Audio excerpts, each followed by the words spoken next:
Hello friends, he is Aditya Kumar. He is one of my students. You can see I put here two Rubik cubes. One is uh, solved, this one, and the other one is just a puzzle which he is going to solve it. And I will request him to take unsolved one and do it as quickly as he can do. Let's watch his movements.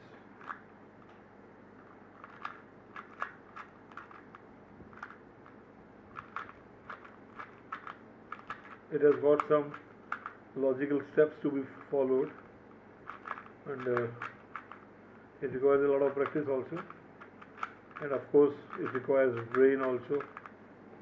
So he is doing it. You can see how quickly he is doing it. I will request him after he has done it. Uh,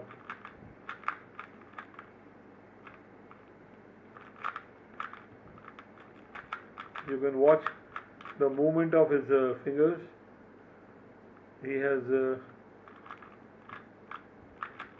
following some sequences, very logical sequences, and he has done it. Can you show it from all faces?